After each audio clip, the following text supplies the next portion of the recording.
ఈ మాట మన ఆత్మీయ జీవితానికి, మన వ్యక్తిగత పరిస్థితులకు చాలా అవసరమై ఉన్నది.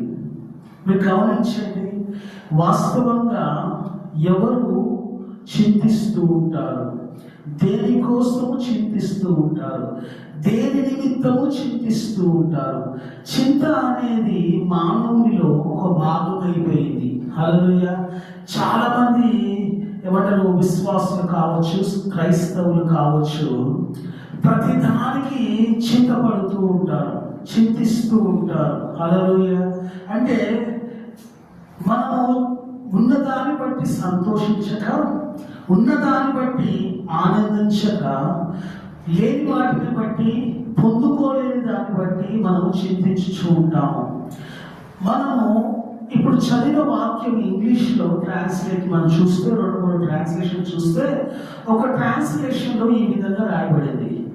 యాంగ్జైటీ అన్నాడు, చింతించుచున్నావు అన్న దగ్గర, మీరు చింతపడకు అన్న మాట దగ్గర యాంగ్జైటీ అనే వర్డ్ని యూజ్ చేశారు.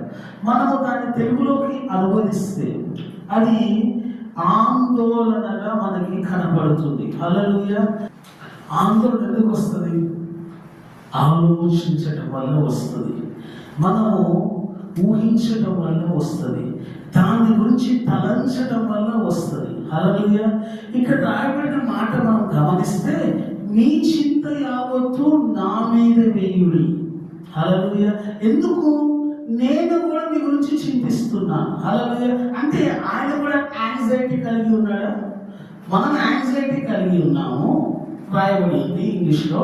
కానీ ఆయన ఏమన్నాడంటే ఇంగ్లీష్లో అక్కడ మన గురించి యాంగ్జైటీ అన్నాడు, మానవుల గురించి.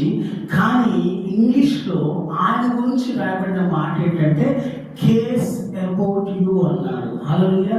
అంటే మీ గురించి ఆయన ఏమంటారు, చాలా భద్రత, మీకు కావాల్సిన క్షేమము, మీకు కావాల్సిన కాపుదల గురించి ఆయన ఆలోచిస్తున్నాడు అనే అర్థాన్ని ఇచ్చే విధంగా రాస్తున్నాడు.